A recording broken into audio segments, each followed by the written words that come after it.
اور شہری زندگی کے طریقوں کی تعلیم بھی دی۔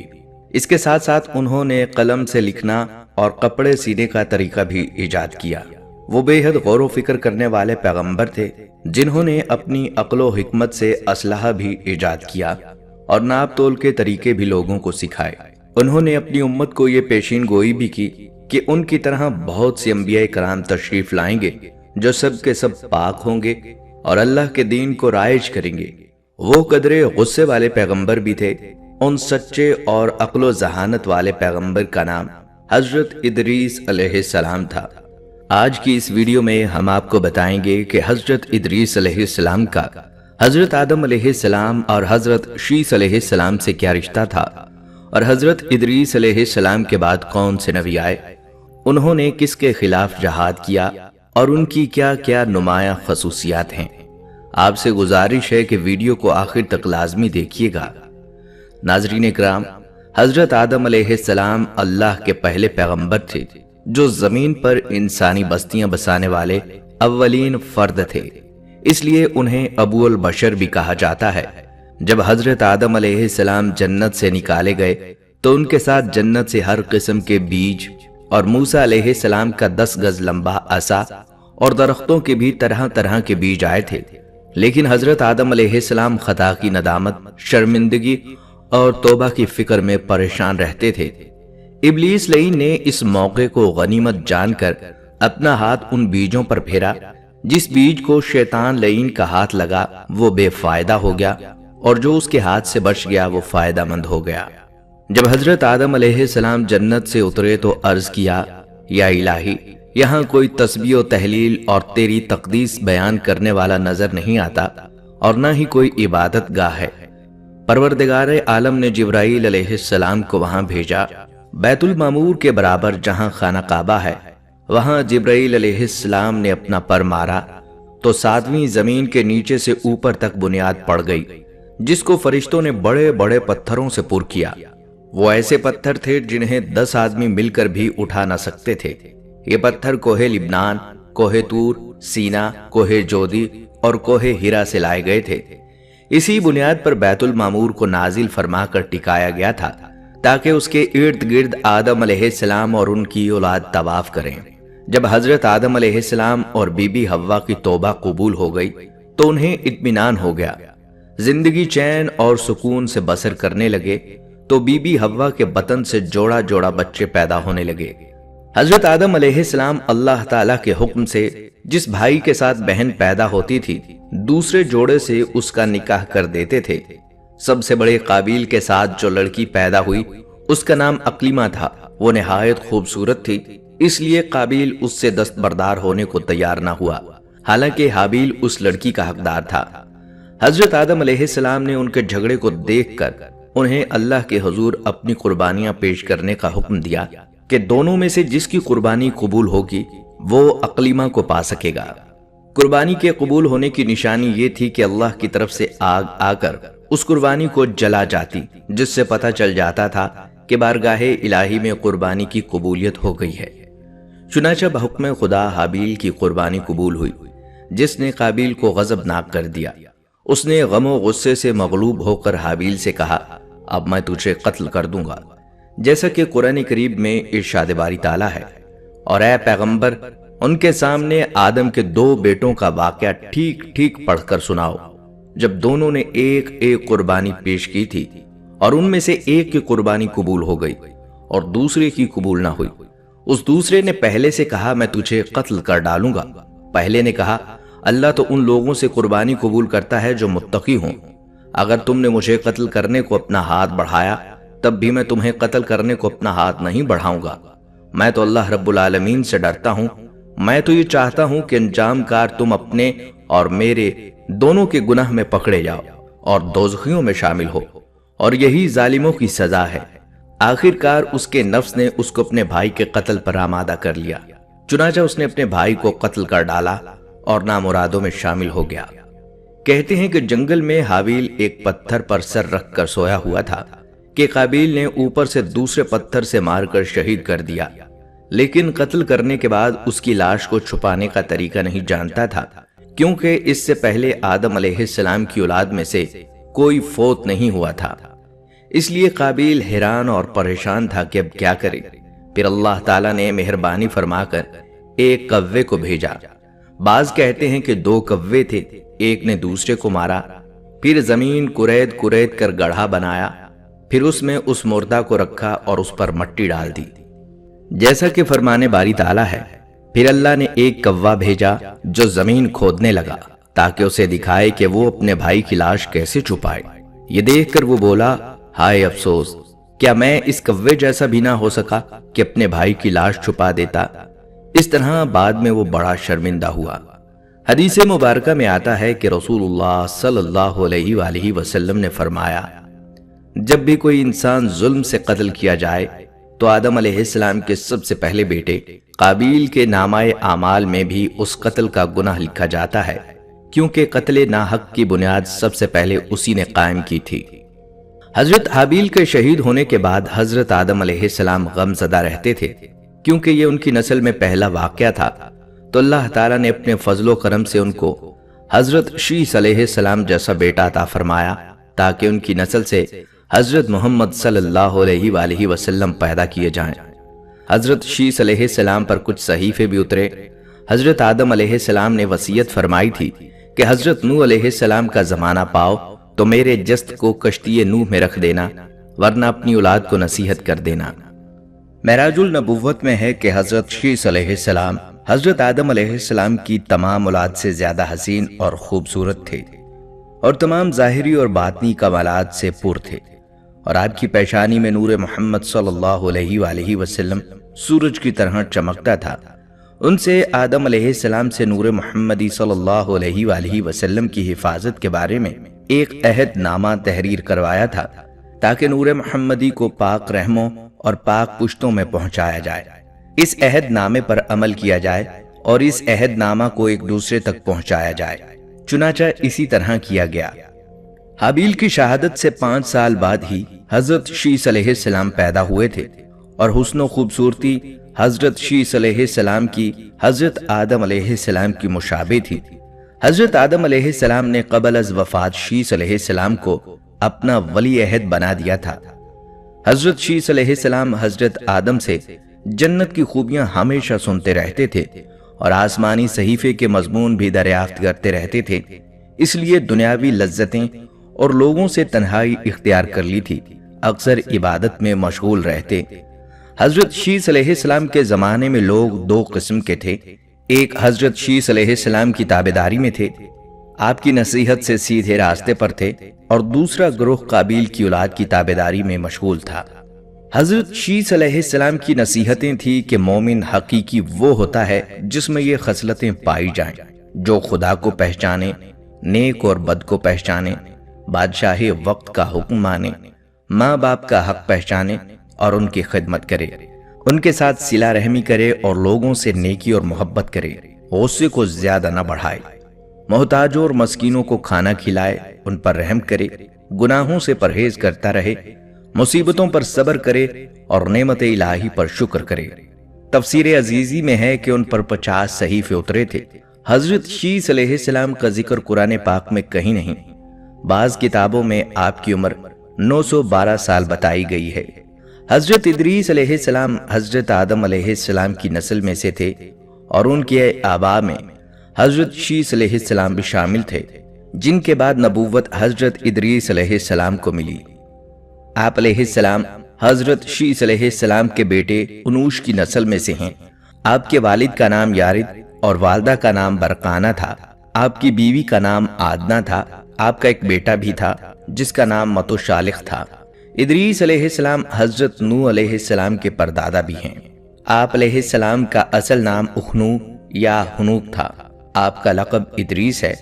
آپ کو یہ لقب اس لیے ملا کیونکہ دنیا میں آپ علیہ السلام نے سب سے پہلے لوگوں کو لکھنے پڑھنے کا درس دیا۔ اسی بنا پر لوگ آپ علیہ السلام کو ادریس یعنی درس دینے والا کہہ کر پکارنے لگے۔ آپ علیہ السلام کی ولادت عراق کے شہر بابل میں ہوئی۔ قرآن مجید کی 2 سورتوں میں آپ کا ذکر آیا ہے۔ سورہ مریم کی آیت نمبر 55 میں خدا نے آپ کو سچا نبی کہا ہے۔ سورۃ الانبیاء نمبر 85 اور 86 میں حضرت اسماعیل علیہ السلام اور ذوالکفل علیہ السلام کے ساتھ آپ کو بھی صبر والا اور نیک بخت کہا گیا ہے۔ اور کتاب میں ادریس کو یاد کرو، بے شک وہ بہت سچا نبی تھا۔ جب حضرت شیس علیہ السلام کا انتقال ہوا تو کچھ عرصے بعد ان کے پیروکار بہت محدود تعداد میں رہ گئے۔ قابیل کی اولاد نے کفر و شرک، بدکاری اور بے حیائی کا بازار گرم کر رکھا تھا۔ زناکاری اور شراب نوشیام تھی۔ پاکیزہ رشتوں کی پہچان ناپید ہو چکی تھی۔ بتوں کی پوجا اور آگ کی پرستش ہو رہی تھی۔ گویا دنیا پر شیطان اور اس کے حواریوں کا راج تھا۔ حضرت آدم علیہ السلام اور حضرت شیس علیہ السلام کی قائم کردہ شرعی حدود اور احکامات الہی کو پامال کیا جا رہا تھا، اور یہی وہ وقت تھا کہ جب اللہ تعالیٰ نے اس بگڑی قوم میں ایک نبی مابعوث کرنے کا فیصلہ کیا، اور اس عظیم منصب کے لیے حضرت شیس علیہ السلام کی نسل سے حضرت ادریس علیہ السلام کا انتخاب فرمایا۔ حضرت ادریس علیہ السلام میں وہ تمام خوبیاں بدرجہ اتم موجود تھیں جو اللہ کے نبی میں ہونی چاہیے۔ آپ علیہ السلام حضرت آدم علیہ السلام کے دین کے پیروکار، نہایت عبادت گزار، متقی، پرہیزگار اور انتہائی سچے انسان تھے۔ ناظرین کرام، نبوت کے منصب پر فائز ہوتے ہی آپ علیہ السلام نے اپنی قوم کے بھٹکے ہوئے لوگوں میں وعظ و تبلیغ کا کام شروع کر دیا، جس سے ایک چھوٹی سی جماعت مشرف با اسلام ہو گئی۔ لیکن زیادہ تر لوگ حضرت شیس علیہ السلام اور حضرت آدم علیہ السلام کی تعلیمات کے مخالف ہی رہے۔ راہ ہدایت کا یہ درس اور نیکی کی باتیں ان لوگوں کو بہت ناگوار گزریں، چنانچہ وہ آپ علیہ السلام کے دشمن ہو گئے، اور آپ علیہ السلام اور آپ کے پیروکاروں کو طرح طرح کی اذیتیں دینے لگے، یہاں تک کہ آپ علیہ السلام نے ان کی ایذا رسانیوں سے تنگ آ کر بابل سے ہجرت کا ارادہ کر لیا اور اپنے پیروکاروں کو اپنے اس فیصلے سے مطلع فرمایا۔ چونکہ بابل دریائے فرات اور دریائے دجلہ کے کنارے ایک سرسبز شاداب علاقہ تھا، لہٰذا لوگوں کے لیے اس علاقے سے ہجرت کرنا خاصا مشکل فیصلہ تھا، اور انہوں نے اس حوالے سے تحفظات کا اظہار بھی کیا۔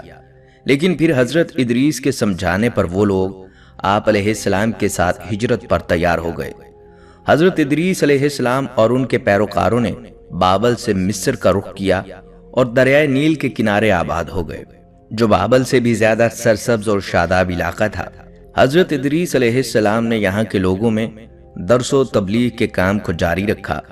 آپ علیہ السلام اس وقت لوگوں میں رائج تمام زبانوں سے واقف تھے اور عوام کو انہی کی زبان میں درس دیتے تھے۔ سورۃ الانبیاء میں اللہ تعالیٰ نے فرمایا، اور اسماعیل علیہ السلام اور ادریس علیہ السلام اور ذوالکفل کا تذکرہ کیجئے، یہ سب احکام الہی پر ثابت قدم رہنے والے لوگوں میں سے تھے۔ تفسیر معروف القرآن کے مطابق حضرت ادریس علیہ السلام حضرت نوح علیہ السلام سے 1000 سال پہلے پیدا ہوئے۔ حضرت ادریس علیہ السلام وہ پہلے انسان ہیں جنہیں علم نجوم اور حساب بطور معجزہ عطا کیے گئے۔ نیز سب سے پہلے انہوں نے ہی قلم سے لکھنا اور کپڑا سینا ایجاد کیا۔ ان سے پہلے لوگ عموماً جانوروں کی کھال لباس کے طور پر استعمال کیا کرتے تھے۔ پھر یہ کہ سب سے پہلے ناپ تول کے طریقے بھی آپ علیہ السلام نے متعارف کروائے، اور اسلحہ بھی آپ علیہ السلام کی ایجاد ہے۔ آپ علیہ السلام نے اسلحہ تیار کر کے بنو قابیل سے جہاد کیا۔ علامہ ابن اسحاق کا کہنا ہے کہ دنیا کا سب سے پہلا شخص جس نے قلم سے لکھا حضرت ادریس علیہ السلام ہیں۔ معاویہ بن حکم رضی اللہ تعالیٰ عنہ سے مروی ہے کہ انہوں نے حضور صلی اللہ علیہ وآلہ وسلم سے ریمل کے بارے میں سوال کیا۔ یہ ایک ایسا علم ہے جس میں ریت پر مخصوص لکیریں کھینچ کر کچھ معلوم کیا جاتا ہے۔ تو رسول اللہ صلی اللہ علیہ وآلہ وسلم نے فرمایا، ایک پیغمبر تھے جنہوں نے یہ لکھا، لہٰذا جس شخص کا خط ان کے موافق ہو جائے تو اچھا ہے۔ علماء تفسیر فرماتے ہیں کہ پہلا شخص جس نے تبلیغ دین کے لیے وعظ و خطاب کا سلسلہ شروع کیا وہ حضرت ادریس علیہ السلام تھے۔ چند بزرگان دین نے آپ کا حلیہ بیان کیا ہے، جس کے مطابق آپ علیہ السلام کے عمدہ اوصاف پورا قد و قامت، خوبصورت خوبرو گھنی داڑھی، چوڑے کندھے، مضبوط ہڈیاں، دبلے پتلے، سنجیدہ، جن کی سرمگی چمکدار آنکھیں اور گفتگو باوقار تھی۔ ان کی طبیعت خاموشی پسند، جبکہ وہ رستہ چلتے ہوئے نظر نیچے رکھتے تھے۔ غصے میں غضبناک ہو کر بات کرتے ہوئے شہادت کی انگلی سے اشارہ کرنے کے عادی تھے۔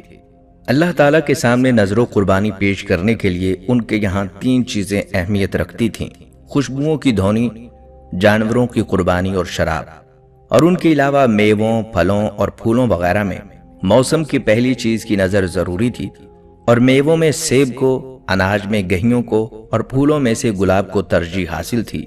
سیر روضۃ الاصغیاء کے مصنف تحریر کرتے ہیں کہ حضرت ادریس علیہ السلام کثرت سے اللہ تعالیٰ کی حمد و ثنا اور عبادت میں مصروف رہتے تھے، اور فرشتوں میں نہایت محبت اور عقیدت و احترام کی نظر سے دیکھے جاتے تھے۔ فرشتے ان کے پاس آتے اور ان کی صحبت میں بیٹھا کرتے تھے۔ چنانچہ ایک مرتبہ حضرت اسرائیل علیہ السلام بھی اللہ تعالیٰ سے اجازت لے کر آئے اور انسانی شکل میں بہت دیر تک ان کی صحبت میں حاضر رہے۔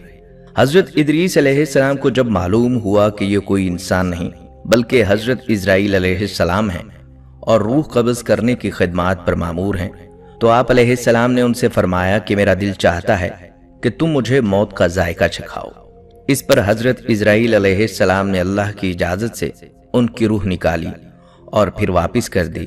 اس کے بعد حضرت ادریس علیہ السلام نے ان سے فرمایا، میرا دل چاہتا ہے کہ میں جنت اور دوزخ دیکھوں۔ چنانچہ جب حضرت اسرائیل علیہ السلام نے اللہ سے اجازت لے کر انہیں دوزخ دکھائی تو دوزخ دیکھ کر جنت میں آئے اور بہت دیر تک وہاں کے مناظر دیکھتے رہے۔ آخر حضرت اسرائیل علیہ السلام نے عرض کیا، اب واپس تشریف لے چلیے، مگر حضرت ادریس علیہ السلام نے جواب میں کہا، جب تک جنت دوزخ کو پیدا کرنے والا مجھے یہاں سے جانے کا حکم نہیں دے گا اس وقت تک یہاں سے نہیں جاؤں گا۔ چنانچہ اللہ تعالیٰ نے ایک فرشتے کو مقرر فرمایا کہ وہ ان کے درمیان فیصلہ کر دے۔ حضرت اسرائیل علیہ السلام نے اس فرشتے کو پوری صورتحال بتائی۔ پھر حضرت ادریس علیہ السلام نے فرمایا، میں قانون خداوندی کے مطابق موت کا ذائقہ چکھ چکا ہوں اور اب جنت میں آ گیا ہوں، چونکہ اللہ تعالیٰ نے فرمایا ہے ہم تم کو اس سے نہیں نکالیں گے، لہٰذا میں یہاں سے نہیں جانا چاہتا۔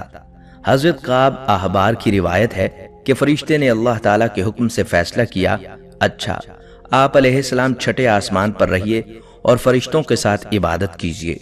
چنانچہ حضرت ادریس علیہ السلام چھٹے آسمان پر فرشتوں کے ساتھ عبادت میں مشغول ہیں۔ واللہ علم۔ اس سلسلے میں متفق علیہ حدیث یہ ہے کہ حضرت ادریس علیہ السلام چوتھے آسمان پر ہیں۔ مجاہد رحمت اللہ علیہ اور دیگر بہت سے علماء کرام کا یہی قول ہے۔ حضرت ظاہری رحمت اللہ علیہ نے بھی حضرت انس رضی اللہ تعالیٰ عنہ سے مروی معراج کی حدیث نقل کی ہے کہ نبی صلی اللہ علیہ وآلہ وسلم معراج کی رات چوتھے آسمان پر پہنچے تو وہاں آپ صلی اللہ علیہ وآلہ وسلم کی ملاقات حضرت ادریس علیہ السلام سے ہوئی، جنہوں نے آپ صلی اللہ علیہ وآلہ وسلم کو دیکھ کر فرمایا، مرحبا صالح بھائی اور صالح نبی۔ ناظرین، حضرت ادریس علیہ السلام کی زندگی میں 2 چیزیں بہت نمایاں ہیں، ایک وعظ و تبلیغ اور دوسری آل قابیل کے ساتھ جہاد۔ چونکہ انہیں وعظ و تبلیغ میں ملکہ حاصل تھا، ان کی پہلی کوشش یہی رہی کہ وعظ و نصیحت سے آل قابیل راہ راست پر آ جائیں اور دنیا برائیوں سے پاک ہو کر ایک اللہ کی عبادت کرنے لگے۔ لیکن شیطان نے ان لوگوں کو پوری طرح اپنی گرفت میں لے لیا تھا۔ جب آپ علیہ السلام ان سے اللہ کی وحدانیت کی بات کرتے، ایک اللہ کی عبادت کی نصیحت کرتے، برائیوں کو چھوڑنے کی تلقین کرتے، تو یہ باتیں ان لوگوں کو بہت ناگوار گزرتی اور وہ آگ بگولا ہو کر انہیں اذیتیں دیتے، تمسخر اڑاتے، پتھر مارتے۔ دراصل ایک طویل عرصے تک شیطان کے زیر اثر رہ کر یہ لوگ کفر و شرک اور برائیوں کی دلدل میں گردن تک دھنس چکے تھے۔ دنیا واضح طور پر 2 گروہوں میں تقسیم ہو چکی تھی، ایک شیطان کے پیروکار اور دوسرے اللہ رب الکائنات کے ماننے والے۔ حضرت ادریس علیہ السلام اس صورتحال پر بڑے دل گرفتہ اور پریشان رہا کرتے تھے۔ آپ علیہ السلام نے لاکھ کوشش کی کہ کسی طرح تبلیغ کے ذریعے ان لوگوں کو راہ راست پر لایا جا سکے، لیکن جب کوئی صورت نظر نہ آئی تو انہوں نے اللہ کے حکم سے ان لوگوں کے خلاف جہاد کا فیصلہ کیا۔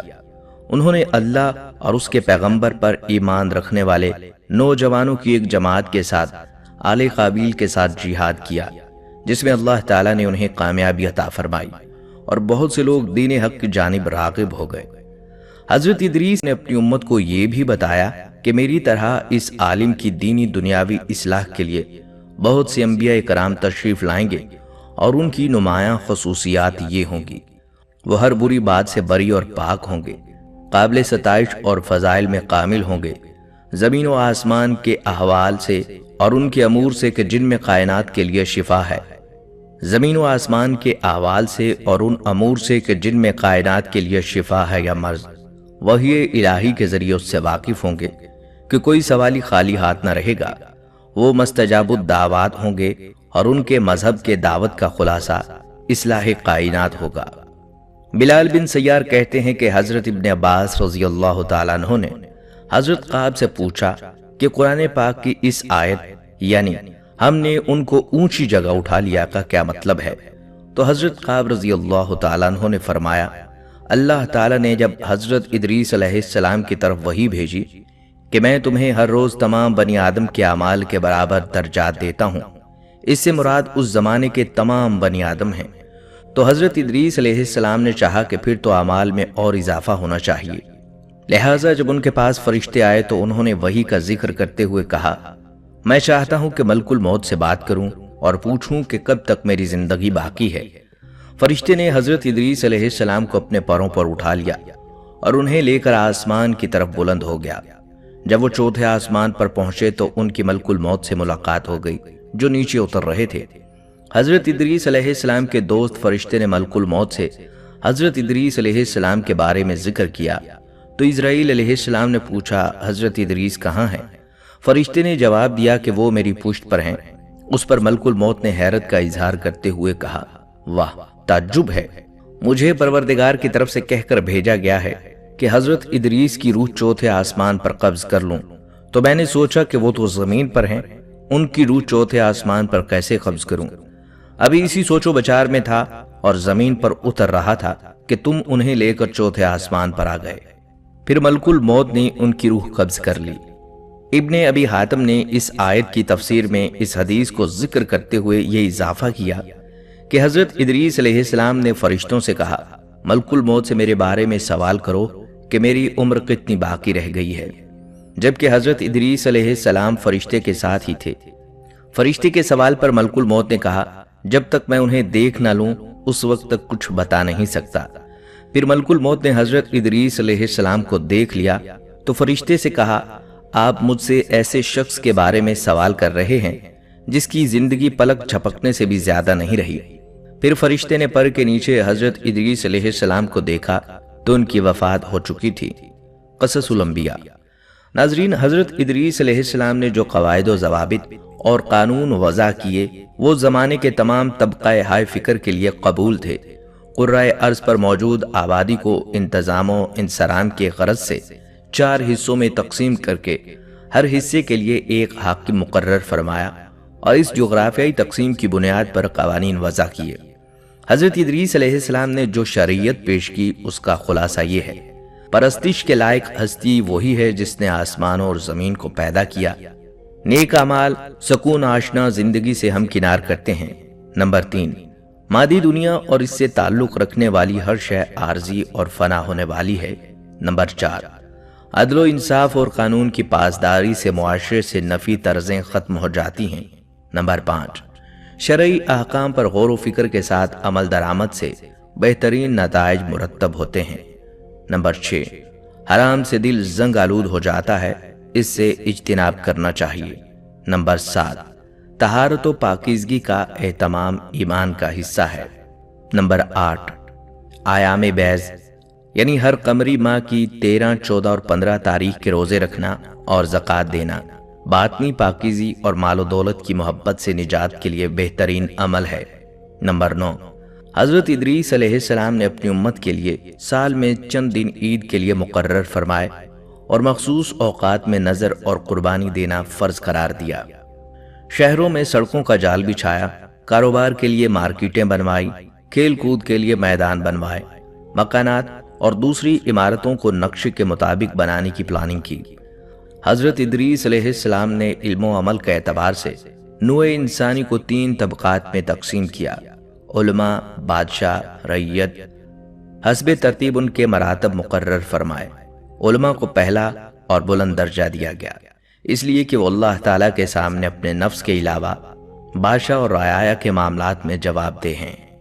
بادشاہ کو دوسرے درجے پر رکھا گیا کہ وہ اپنے نفس اور امور مملکت کے جواب دہ ہیں۔ رعایا چونکہ صرف اپنے نفس کے لیے جواب دہ ہے، اس لیے وہ تیسرے طبقے میں شامل کی گئی، لیکن یہ طبقات نسل و خاندانی امتیازات کے لحاظ سے نہیں تھے۔ روایت کی جاتی ہے کہ ان کی انگوٹھی پر یہ عبارت کندہ تھی: اللہ پر ایمان کے ساتھ صبر فتح مندی کی علامت ہے۔ کمر سے باندھنے والے پٹکے پر تحریر تھا: حقیقی عیدیں اللہ تعالیٰ کے فرائض کی حفاظت میں مخفی ہیں اور دین کا کمال شریعت سے وابستہ ہے۔ نماز جنازہ کے وقت جو پٹکا باندھتے تھے اس پر حسب ذیل جملے تحریر تھے: سعادت مند وہ ہے جو اپنے نفس کی نگرانی کرتا ہے، اللہ کے سامنے انسان کے شفیع اس کے اپنے نیک اعمال ہیں۔ ناظرین، روایت کے مطابق حضرت ادریس علیہ السلام نے دین الہی کے پیغام کے علاوہ سیاست، شہری زندگی اور بود و بعد کے تمدنی طریقوں کی بھی تعلیم کی، اور اس کے لیے انہوں نے ایک فرقہ اور جماعت سے طلبہ جمع کیے اور ان کو مدنی سیاست اور اس کے اصول و قواعد سکھائے۔ جب یہ طلبہ کامل اور ماہر بن کر اپنے قبائل کی طرف لوٹے تو انہوں نے شہر اور بستیاں آباد کیں جن کو مدنی اصولوں پر بسایا۔ ان شہروں کی تعداد کم و بیش 200 کے قریب تھی، جن میں سب سے چھوٹا شہر روحا تھا۔ حضرت ادریس علیہ السلام نے ان طلبہ کو دوسرے علوم کی بھی تعلیم دی، جن میں علم حکمت اور علم نجوم جیسے علوم بھی شامل ہیں۔ حضرت ادریس علیہ السلام پہلی ہستی ہیں جنہوں نے علم حکمت اور نجوم کی ابتدا کی، اس لیے اللہ تعالیٰ نے ان کو آسمان اور ان کی ترکیب کواکب اور ان کے جمع و تفریق کے نقاط اور ان کی باہم کشش کے رموز و اسرار کی تعلیم دی اور ان کو علم عدد و حساب کا عالم بنایا۔ اور اگر اس پیغمبر خدا کے ذریعے ان علوم کا علم نہ ہوتا تو انسانی فطرت کی وہاں تک رسائی مشکل تھی۔ انہوں نے مختلف گروہوں اور امتوں کے لیے ان کے مناسب حال، قوانین و قواعد مقرر فرمائے۔ حضرت ادریس علیہ السلام کی بیان کردہ حکمت اور ان کے علوم کے سامنے رکھ کر تفکر کیا جائے، یہ حقیقت آشکار ہو جاتی ہے کہ اللہ کی تفویض کردہ امانت یعنی خلافت و نیابت سے متعلق علوم اور ان علوم کے ذریعے کائنات میں تصرف کر کے موجودات کو تسخیر کا اختیار صرف انسان کو حاصل ہے،